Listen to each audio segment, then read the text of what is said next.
I shouldn't dress up for you guys. Okay, there's 4 questions. Both of them are the base factor questions.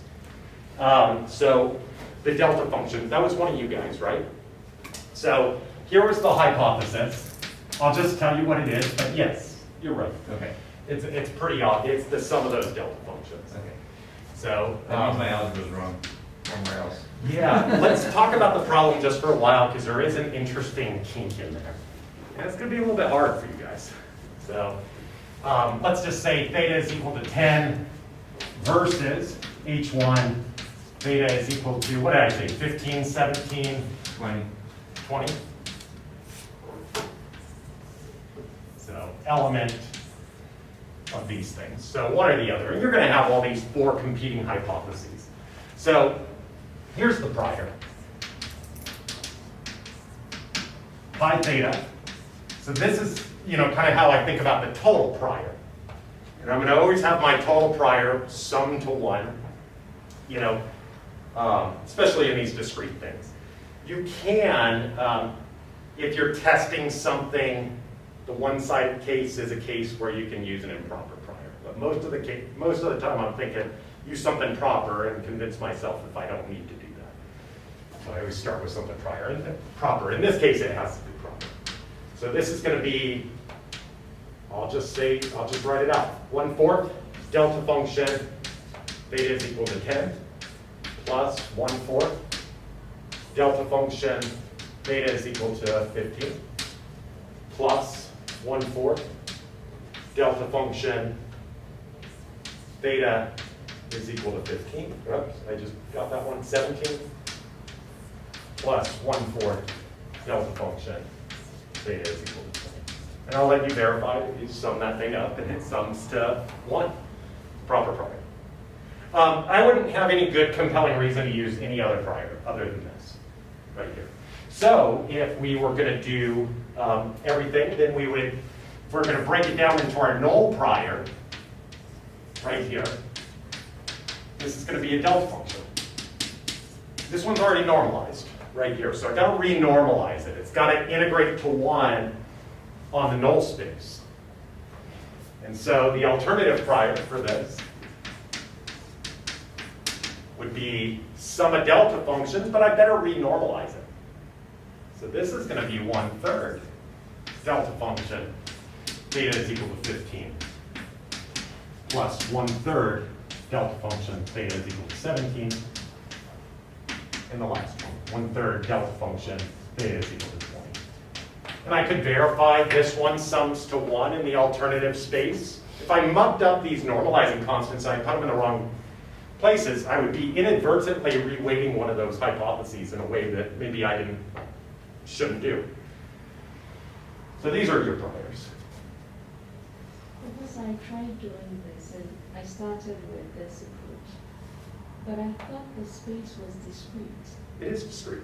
And so I just thought it would be uniform over the discrete space. So I left out all of these deltas and just defined This is uniform on this discrete space. Is it possible not to write the deltas? I don't know how you do it. So I don't know, you could make up new notation. So, but I think this is it. I don't have a good way to do it. So I want to place mass at a point and put zeros other places. And this does that. That's what that delta function does. So is it possible? I guess, but if you're thinking the same thing, that you're just placing 1/4, 1/4, 1/4, 1/4 mass on all of those, you have to indicate where you're placing it. So, And that's what the delta function describes. I guess the reason I'm asking is, if you've got, I haven't seen people write out distributions over discrete spaces by specifying the delta function of each of the points in the discrete space. What you might see is over on the right-hand side, so they write down a function and they say if, and they give you an if condition, or something like that, and they write it into some big sort of set notation. Okay. So we could do something like this, that, pi theta is equal to 1/4, 1/4, 1/4, 1/4, if theta is equal to 10, theta is equal to 15, so on and so forth, 17, 20. But I like this because it's a formula. So there's different ways you can describe the same thing, but I would probably encode it like this. So in your code, you might have an if statement or something like that. It does the same thing. Okay, so delta function. Let's do this just a little bit more, because I want to show you where you're going to incur some problems in the very last minute and go, oh no, none of this works. Keep in mind, the model is wrong, right? The data we're going to feed into it came from this mixture model. And I haven't told you about, I've told you about point mass mixture priors and things like that. I'll teach you about more general concepts of using mixture models later on. And I think for this problem, what you should really do is try to figure out what the correct model is. And try to figure out how much mass is in each one of those models. So that was the how many times you generated from each one of the four models. So you probably want to infer that. And you'd probably want to infer, all of your different means. And in a general problem, you'd probably want to infer different variances too. I'll teach you how to do that soon. This is just to demonstrate a point that p-values and Bayes factors act very differently. It just, what is the question? I think in this example, the p-value wins. It tells you everything's wrong. That's the problem with p-values too, is they end up telling you what you already know, that usually there's something wrong. So that's the point that Wasserstein is going to make, and it's like not informative, right? Okay, so let's just work through the Bayes factor calculation and see where there's a little bit of a computational burden that we have to overcome. So the Bayes factor is going to look like e to the minus 1/2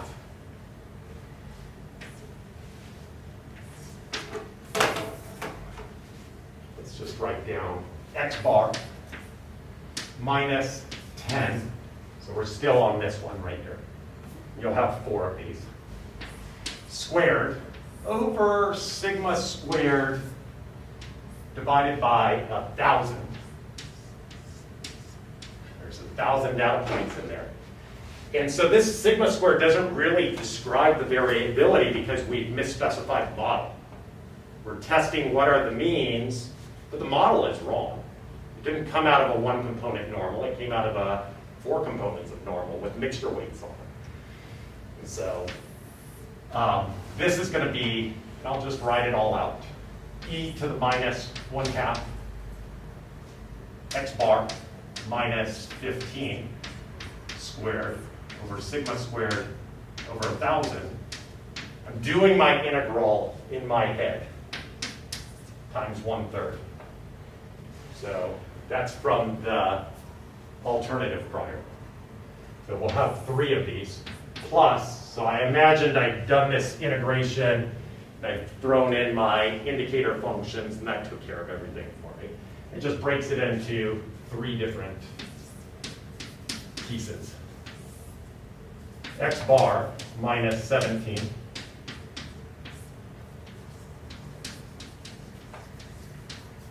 plus e to the minus 1/2 x bar minus 20. Now computers are getting better, but they're not good enough to handle this yet. At least your typical put all 1/3 out here. So these are all multiplied by 1/3. There was a 1/3, 1/3, 1/3. So when I'm integrating over that prior, that sums up to 1 in the alternative space. Okay, so this is the thing that you want to compute, and then you want to compute the posterior probability of the null hypothesis. Theta is equal to 10. And what you would do, given all of my data, I've misspecified the model, so I've misspecified my summary statistic, x bar. That doesn't describe what's actually happening in the data. So this thing right here, so this is the H naught, is going to be 1 plus, I've got 1 minus pi naught over pi naught right here. So how much mass am I placing on each one of these hypotheses times my Bayes factor inverted. You'll have to decide on these. So kind of depends on you, but it does give you a little bit of a toggle in there. And I haven't said what you have to do for this. Asymptotically, it'll all be the same. So it won't change any of your learning lessons, but you might start thinking about how much mass do I want to put on each one of those? So we haven't really discussed it yet. So I've got this, and I've got that right there. So what do you think? Don't you specify it to be a quarter in the problem? Maybe, yeah, so it's kind of a quarter already. So Yeah. it's a quarter to 3/4. So yeah, I think that probably this thing right here, yeah, I guess we already did say it, so Yeah. we probably use that. 1/4 to the 3/4. And you'll notice that this 3 ends up canceling out in everything. When you end up having this base factor, it'll come around, and we'll look for that in your calculation. But yeah, so that's kind of makes some sense. Okay, so we have to do, oh, and this gets inverted as well. Yeah, so I think we should probably, we know how we generated it, probably do the thing that makes sense.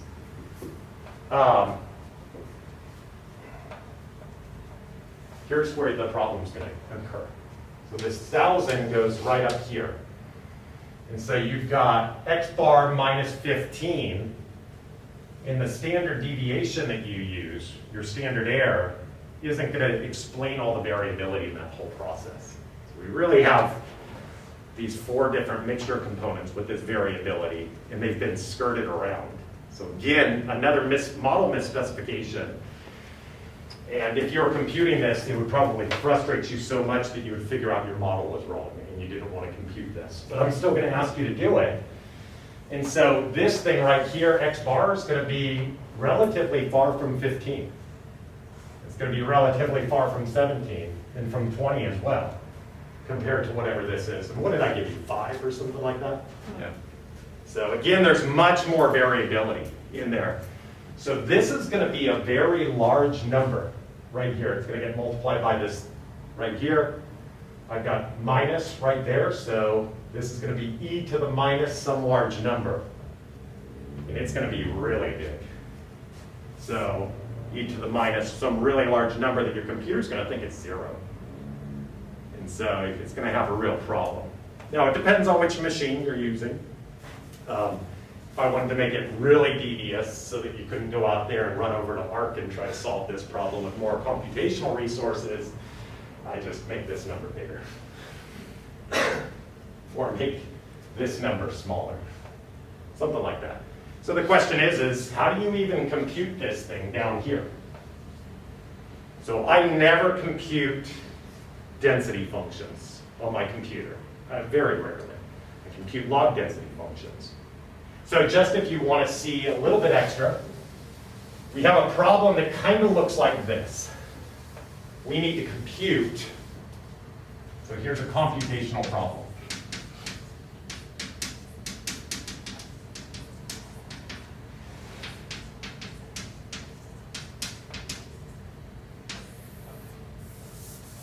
We want to compute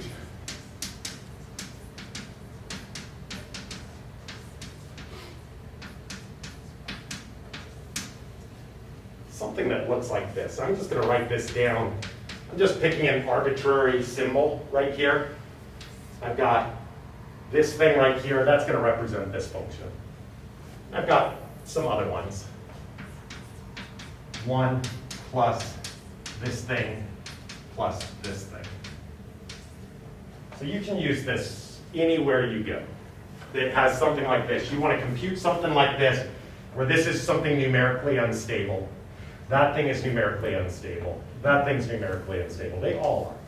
And so you don't want to compute any of them, but the logarithm is probably pretty stable. So the logarithm looks like that. And that's not a hard number to compute. Any machine will be able to handle that. Machines back in the 1820s could handle this so easily. So we want to compute something like this. So if I took the logarithm of it, I get log this thing minus log of this thing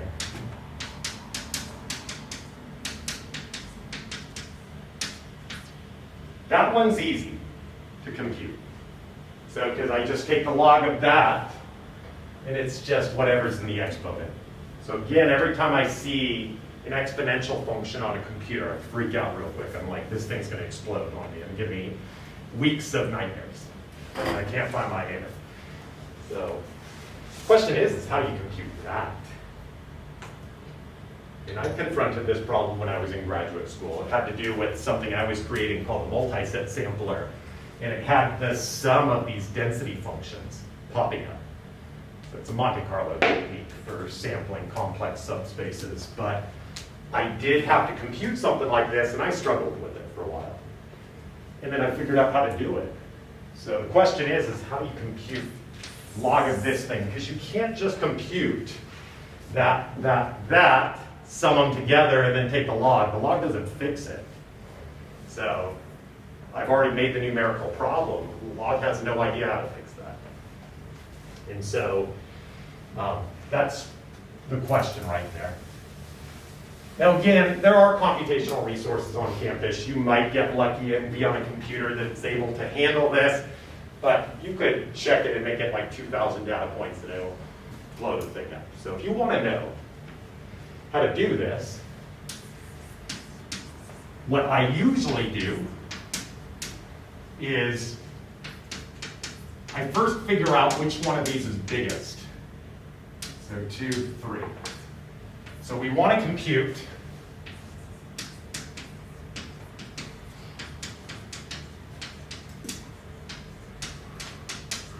and I'll just say, but we can only calculate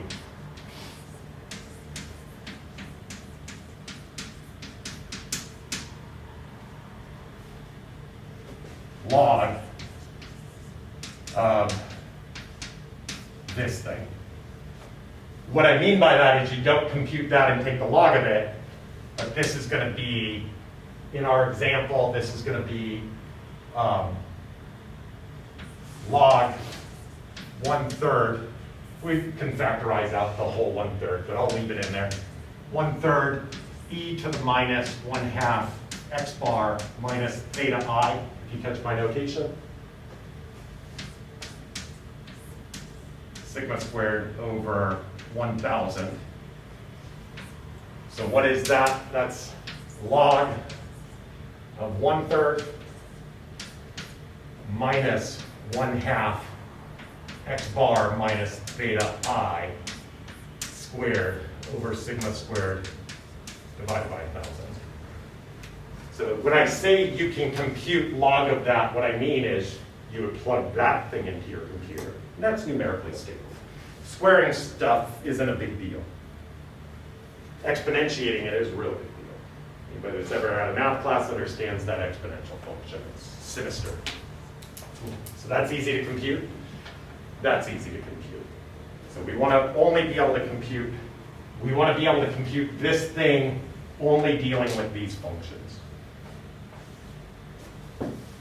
So here's step one to doing all of this.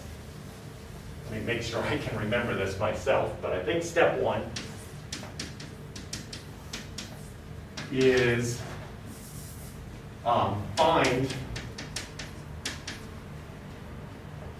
out of your collection the max of sigma 1, sigma 2, sigma 3. Could I figure out what the maximum of these three numbers are without actually computing them? Yes, because you can compute this right here. And they're all ordered the same. Log is a monotonic function. So I can just compare the logs of these things and figure out which one is the maximum. Let's say that one's the max.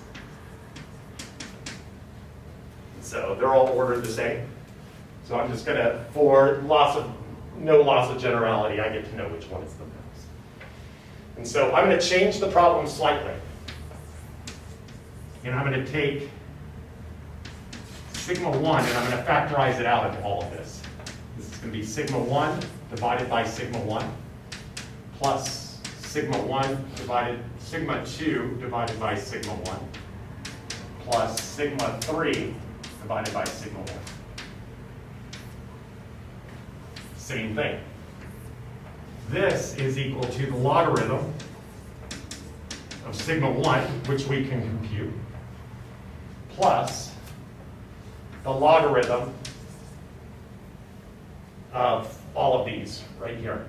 1 plus sigma 2 divided by sigma 1 plus sigma 3 divided by sigma 1. Still can't compute those. So here's what we're going to do. And this is going to seem like a cheat to you, but we have to just think about what's happening. So I can rewrite that as e to the log sigma 2 minus log sigma 1. This one right here, same thing. This is e to the log of sigma 3 minus the log of sigma 1. So, okay, great. This looks like, okay, fine, I can compute just these things and plug it in.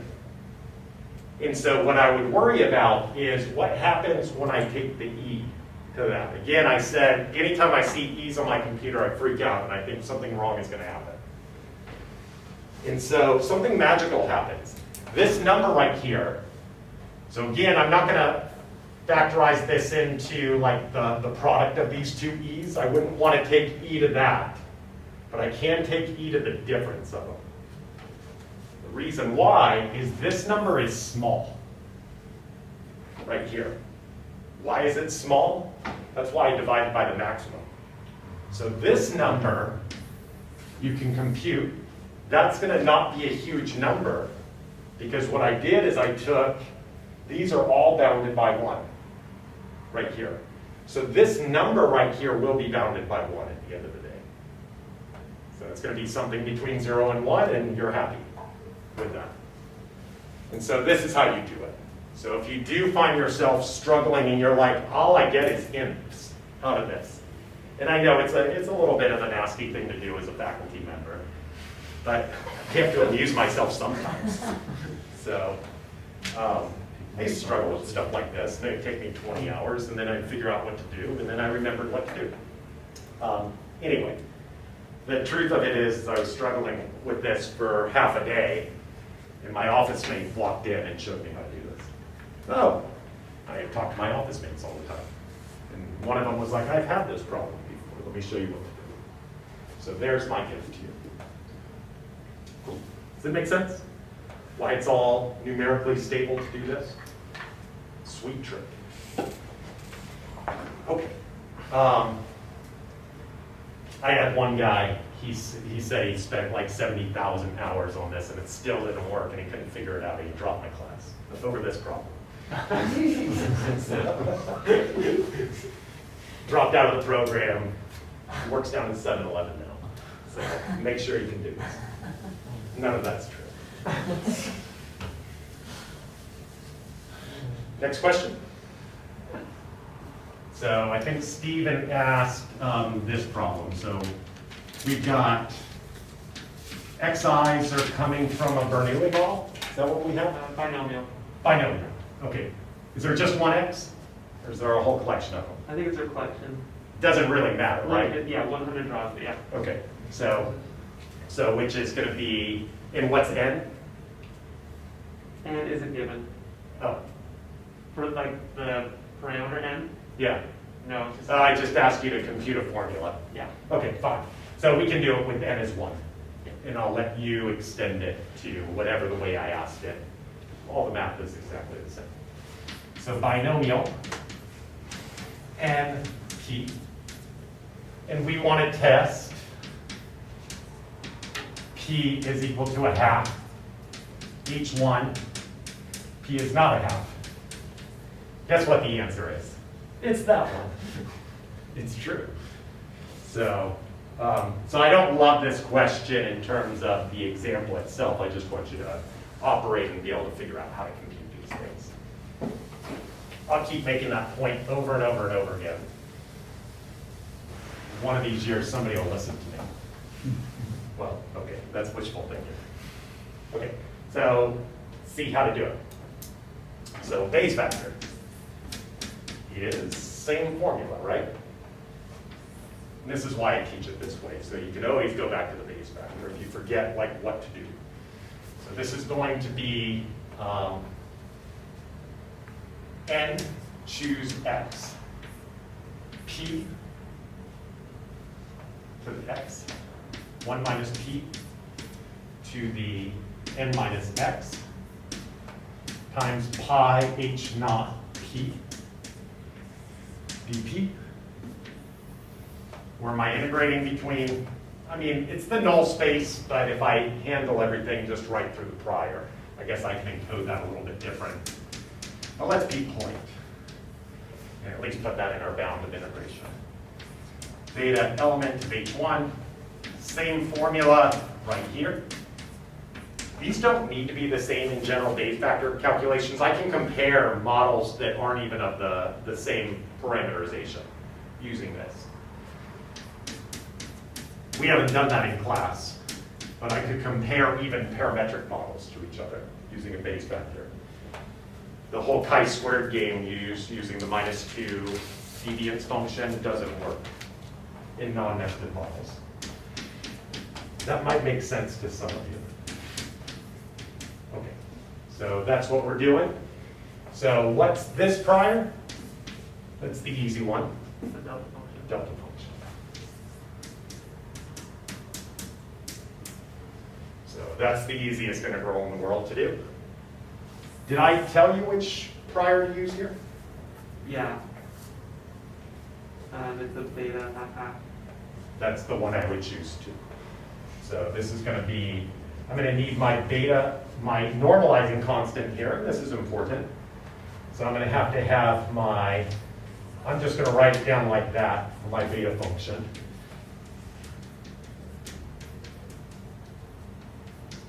This is going to be p to the 1/2 minus 1, 1 minus p to the 1/2 minus 1 dp. Is this about what you did? I definitely forgot to normalize the constant. Right. Your question, okay, so that's good. So you get to see that, and you get to see it doesn't cancel. Yeah. So I always do that check and think about it. So don't be fooled by the normalizing constant and base factor calculation. And so I did it for more than one data point. Yeah, so you had the, Like the product or the sum of the xi's and minus sum of the xi's. yeah, you want me to do that for you? No, that's fine. I just It wanted would to make show sure. up as a sum of the xi's in here, and that would be your sufficient statistic. Okay, so that's the sum of the xi's when there's only one of them. Yeah. But you're right.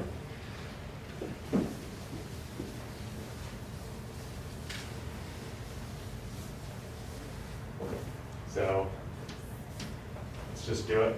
So these cancel. So I make sure they cancel before I cancel. So I'm always paranoid in these calculations. So this is going to be 1/2 to the x, 1/2 to the n minus x. You can figure out what that thing is. And this whole thing right here, so I'll just factorize out the inverse. That's my normalizing constant. I'll make it look like something different than I've used before. And this is going to be my integral. And this is going to be between 0 and 1, p to the x plus 1/2 minus 1, 1 minus p to the n minus x plus 1/2 minus 1 dp.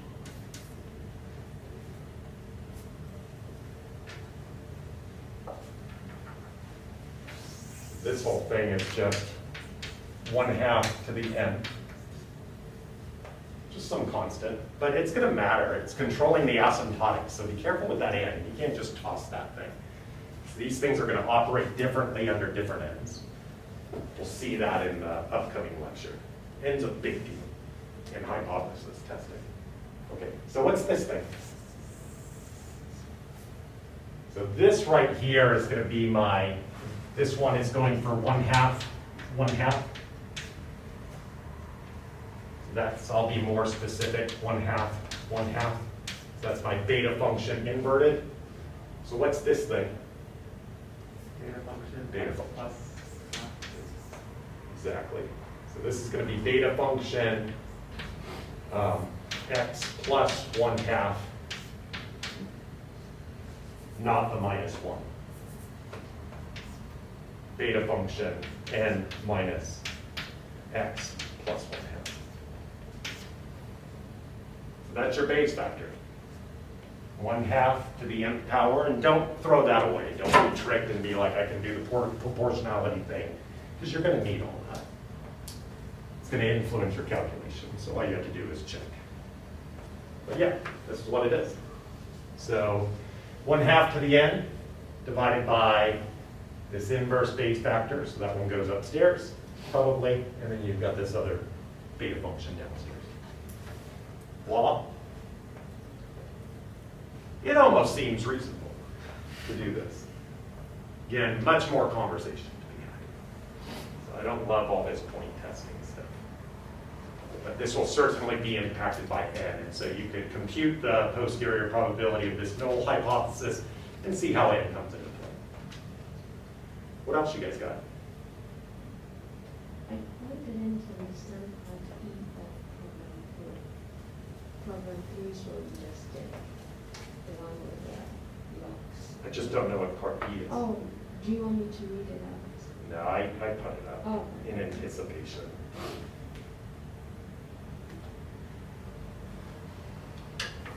For each hypothesis, compute the posterior probability in sequence. That is, look at the, okay. I wasn't too sure what I was doing. So what you're going to do is you're going to scramble all your data. And do you know how to do this? Do the, I'm basically asking you just to do that normal p-value thing. So do you know how to compute a p-value? You find a point and then you find Z squared. Here you find that Z score. And this is going to be, in this problem, it's a little bit murky because you're doing a point test, and what do you compare it to? And as you guys know, that in a p-value calculation, the alternative doesn't really come into play except showing you tail direction. So it's not a real comparison. And so you're going to compute that basic p-value that you would compute. And basically, you're just asking, is theta is equal to 10 a reasonable value? So, and it's kind of hard to think about what do you even compare that to. So I want you to just do the basic p-value thing. Do you think that's a good candidate value? I kind of sympathize with Fisher that he doesn't want to make a comparison like the Bayesian does. He wants to just say, I don't think that's right. It's unfortunate for Fisher because everything we come up with is wrong. And so if we crank up n, we'll figure that out eventually. Nope, something different. Not useful. So compute your p-value. So if I were to compute my p-value, what I'm going to do is I'm going to look at z minus x bar divided by sigma. You're going to look at this one because it's going to be the two-sided thing. And you're going to divide by, and I'm going to write this down as n j. Okay, so you're going to do this in sequence where j is going to go from 1 to 1,000. And nj is going to be equal to, it's going to be this collection of 1 to 1,000.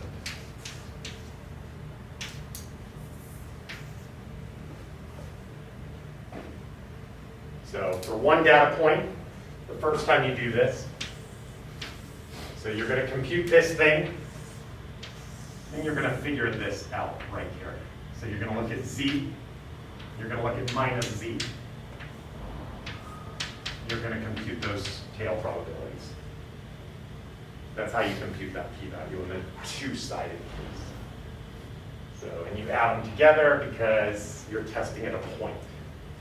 And again, the p-value thing, the biggest problem I have with it is it's not a comparative measure. It's just trying to discriminate against something and say, that's just wrong. It's unfortunate because everything is wrong. So this is what you'll do. It's then clear what more extremity means, what the comparison is all about. So another issue with p-values. So for your first one right here, this is just going to be x1.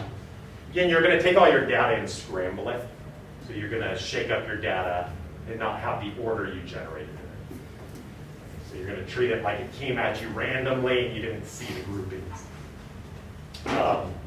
So that's just x1, and for the first one, that's going to be just 1, right here. You'll compute this number. You'll compute the corresponding p-value. So again, how do you do this? Plug in minus z right here, and then do the normal CDF, and just multiply it by 2. So you're going to get whatever that p-value is. And this is going to be j. Right here, I'll just index it like that. So you'll get whatever that p-value is. Maybe it's here. Maybe a number between 0 and 1. Maybe 1 is here, 0 is here. And then you're going to do this for 2 data points. So then you're going to take, for this thing, on the next one, this is 1. So for 2, you're going to have 2 data points in here. So you're going to take x1 plus x2 divided by 2. This thing is going to become 2. You'll fudge that, come up with a different p, and you'll plot that thing right here. Maybe it's here. And you keep doing that over and over again, all the way up to 1,000. Here's what you're going to notice, is that these are going to decay down towards 0. So the model is wrong. Not only is the hypothesis wrong, but the model in general is wrong. Didn't come from a 1-component normal model. It came from this 4-component mixture. And you're going to wind up with something like this, and this is going to be for your h naught, theta is equal to 10. You're going to notice this same sort of behavior for all of these hypotheses. So as n increases, we notice that the p-value is cascading. And in general, that's what you'll notice. So if your null model is correct, and your null hypothesis is correct as well, so it came from a normal distribution, and I plugged in the correct generating parameter for it, the p-value will be uniformly distributed. For p-values that are not generated under the null model, or the hypothesis is wrong, the p-value will be decayed. It's really the rate of decay that matters. We don't study that. So I tried to advocate this a long time ago, the p-value plot. But people didn't like it. So you do the same thing. Theta is equal to 15. Do you remember what x bar is for this problem, approximately? No. It's like, I think it's like 15-ish, right? Anyway, it's going to be whatever theta is closest to it is going to have the slowest rate of decay.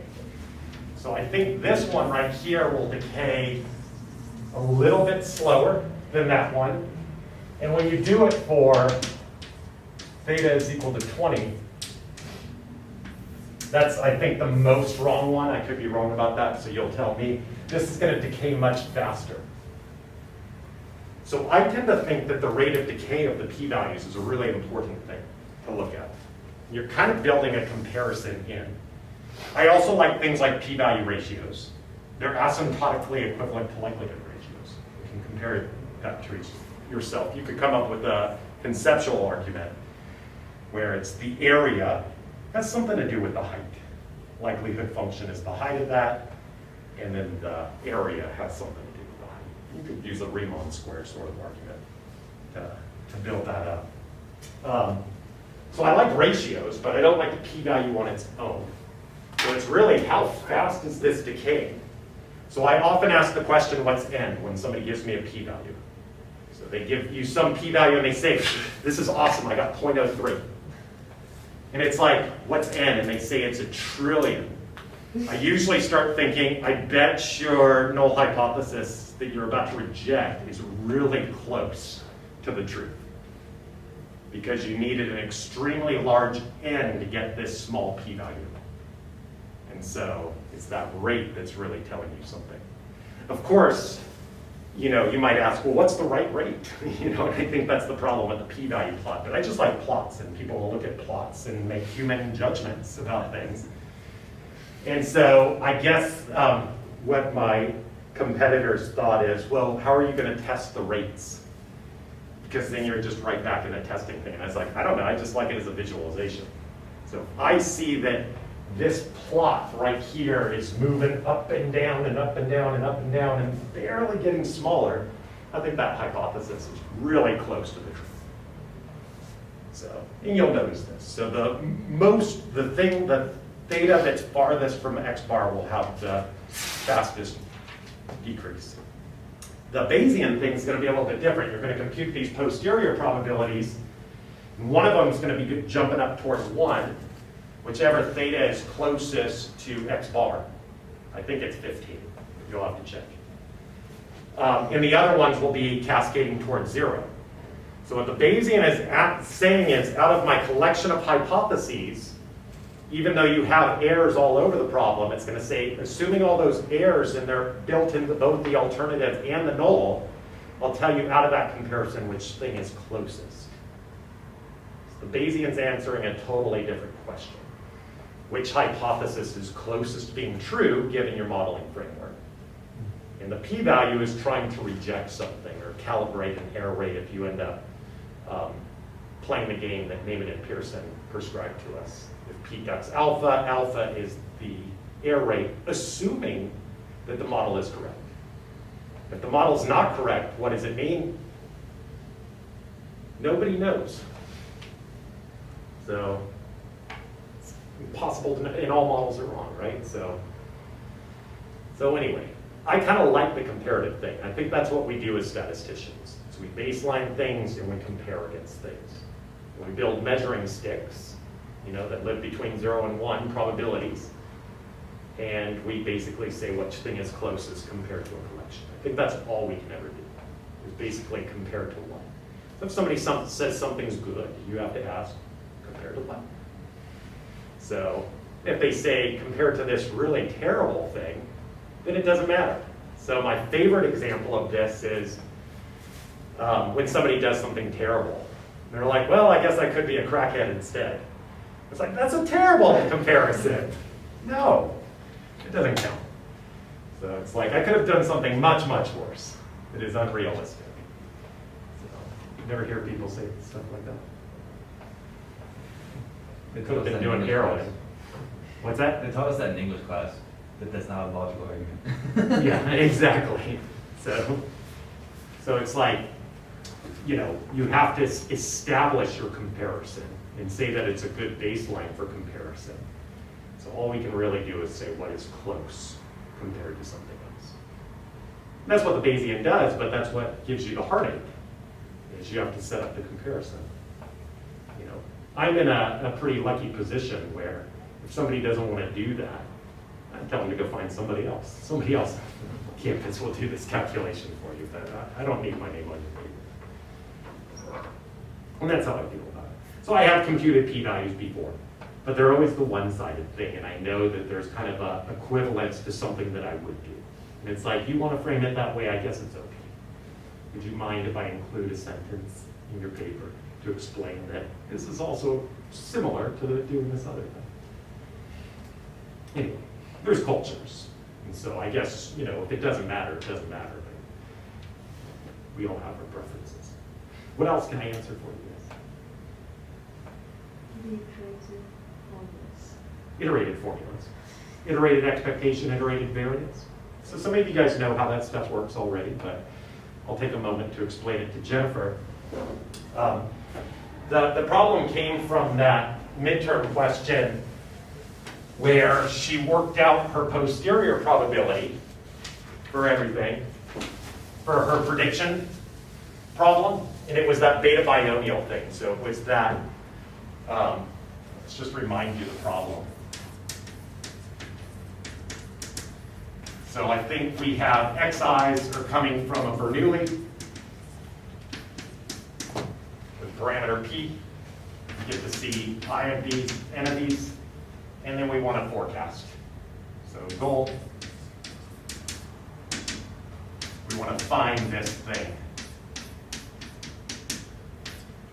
And so Jennifer did a commendable job. She wrote down something that probably most of you guys were able to figure out. So we just ended up writing down p to the x tilde right here to the 1 minus p to the 1 minus x tilde. So that's my Bernoulli model for my forecast. Fx tilde given p, and then I needed my posterior distribution that I was going to integrate across. So again, I like to think of this just as some weighted average. So what was the posterior for this problem? It's a beta. So I guess we can write it down as p to the sum of the xi's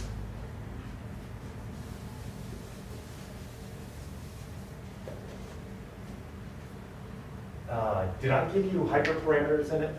Was it like alpha or something like that? I think it was. So plus alpha minus 1, 1 minus p, n minus sum of the xi's plus beta minus 1.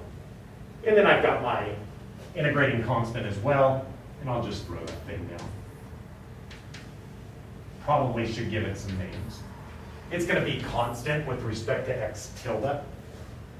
So if you didn't write it down, I didn't ding you for it. Although it probably should have been there. So that's my normalizing constant. So this is my beta function using sum of the xi's plus alpha, n minus sum of the xi's plus beta. So I'll call that beta function 1, because we're going to get another one in a second. And so dp between 0 and 1. And so this is going to look like beta function inverse 1, and then I'm going to have all of this, and I'll just do the summary real quick. This is going to get added into that thing, and this thing right here will get added into that, right there. And so I'm going to do this integration. I'm going to get another beta function. So this is going to be beta function 2, and I'll write in what the arguments are, because it's important to see them. So this is going to be sum of the xi's plus alpha plus x tilde.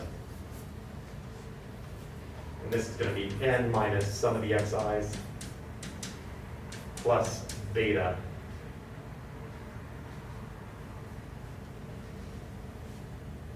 plus 1 minus x tilde. And that's that beta function. So the distribution, the posterior predictive, is proportional to this beta function. This is a constant. The random variable is right here. It's x tilde. And so this is an integral. And if you wanted to figure out the expectation, you could try to sum over that x tilde. The good news is there's only two values, 0 or 1. But entangling all of this and seeing all the nice cancellation is going to require you to have this beta function around for everything to cancel out just right. I guess that's what Jenny tried to do. So, and a little bit of a mess. So if we want to figure out the expectation, we can use the iterated form. And you'll have to help me, Jenny. Do you understand this?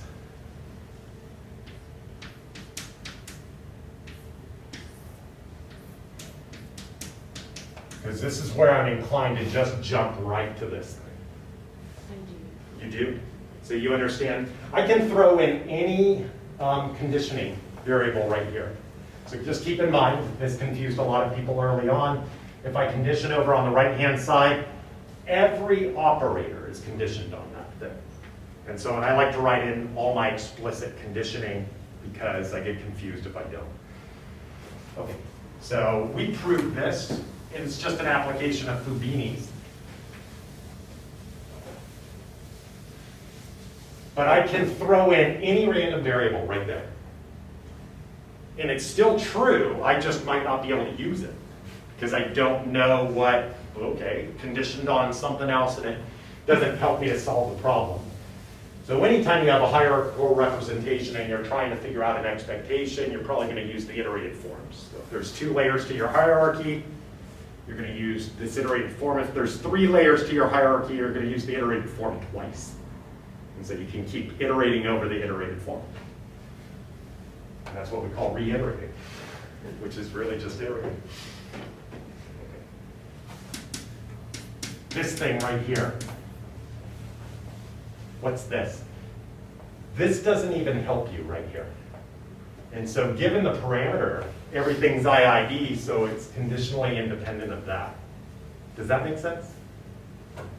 If I tell you P, you don't need the data.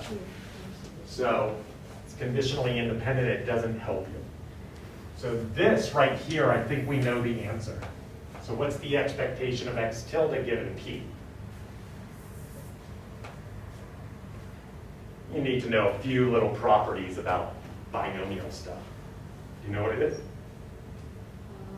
think it's B. It's P. Could you verify that? Yeah, exactly. So it's like this, right? It's like 1 happens with probability P, and 0 happens with probability 1 minus P.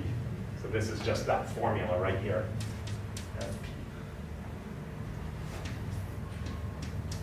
This is the posterior expectation. So when this thing ends up being just the parameter, it ends up being equivalent to the posterior expectation. And so what's this right here?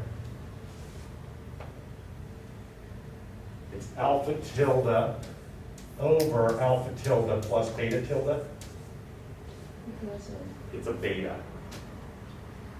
So it requires you to know that thing. So what was this right here? This was sum of the xi's plus alpha over sum of the xi's plus alpha plus n minus sum of the xi's plus beta. Those cancel right there. And so there's your answer. The next one is a little harder. We can try it. Dr. Lehman, Yes, sir.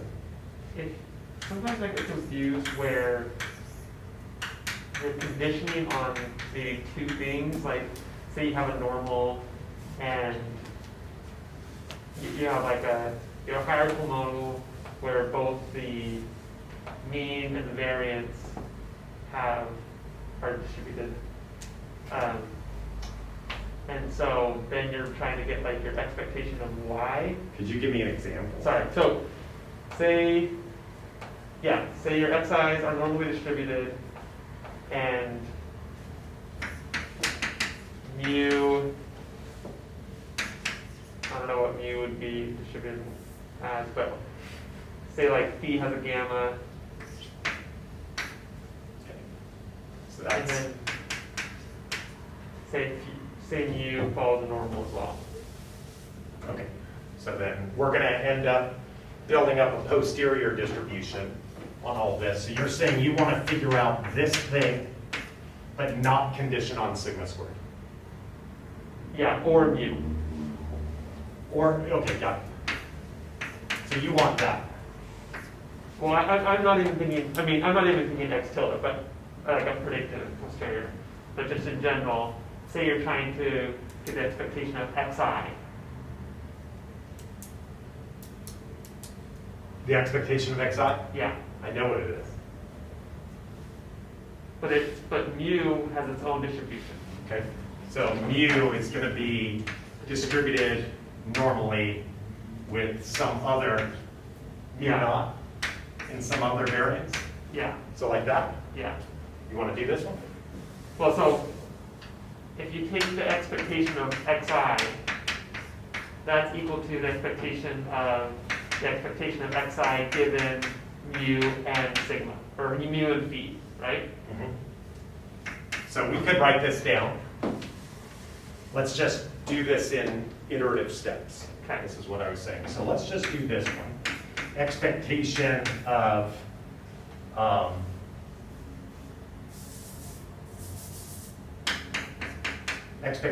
xi given, I'm just going to write down sigma squared to begin with.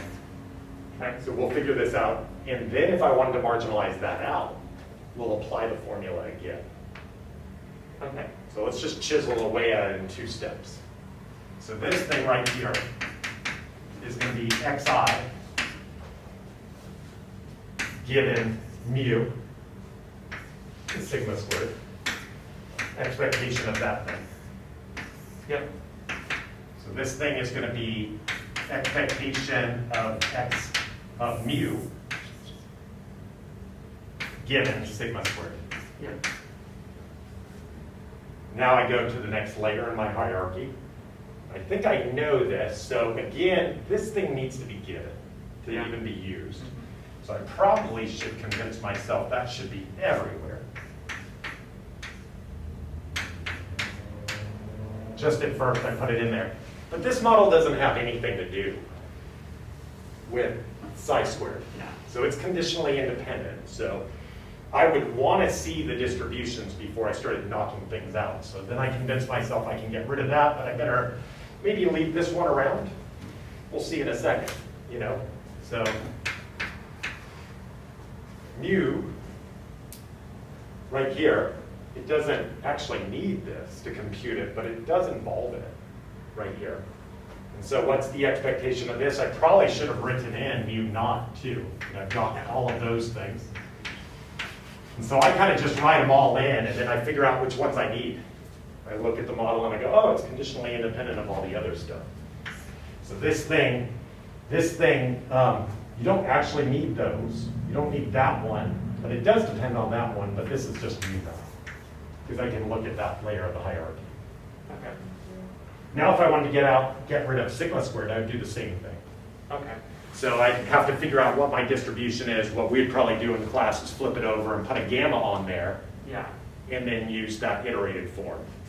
So that first line, you have the expectation of xi given mu sigma squared. We can't just wipe out both mu and sigma squared in one fell. I don't think so. Okay, Yeah, that's what gotta I be was. careful. Okay. Yeah, so things are conditionally independent in different ways. So if you look at the RAP problem, there's all kinds of weird conditional independencies. You kind of have to just evaluate them. Look at each part of the model, figure out what depends on what. If you want us to finish, we could do it. And No, then, no, that's okay. Sorry to derail. I just did. No That problem. makes more sense. Cool. So you just keep applying the formula. Yep. Let's do the last one, Jenny. The variance calculation. This was kind of fun.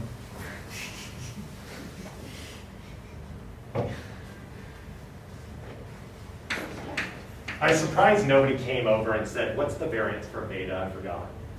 And I would probably, I guess I could write it down for you, but you don't need it, which is kind of the nice thing. So x tilde given x.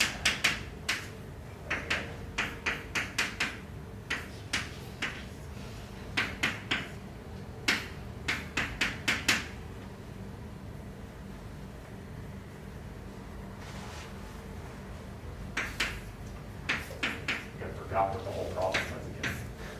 Given x plus the variance of the expectation x tilde given x in p.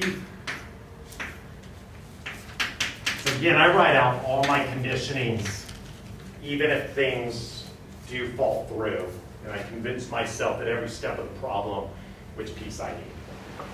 So same thing. We don't need the data in the first set of operators because we know what the parameter is. So this thing is going to be the expectation of P given X plus the variance. Oops, sorry, I did that wrong. So this variance right here, Jenny, help us out. What is the variance of X tilde given P? P squared. No, P times 1 minus You could convince yourself of that and be able to derive it real quickly. I usually use the second moment and the first moment and use that form.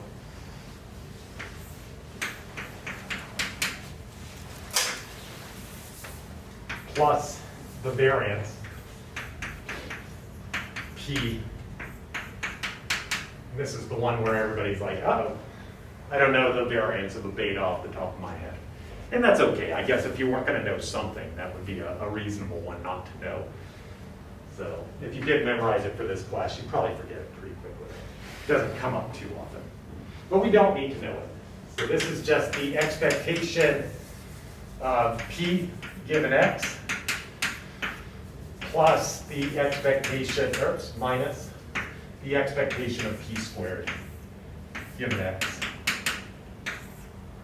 And the variance right here is going to be,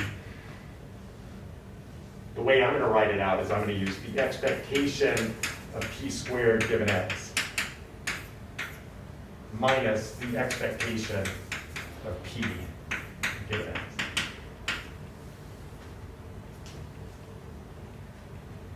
Kind of nice.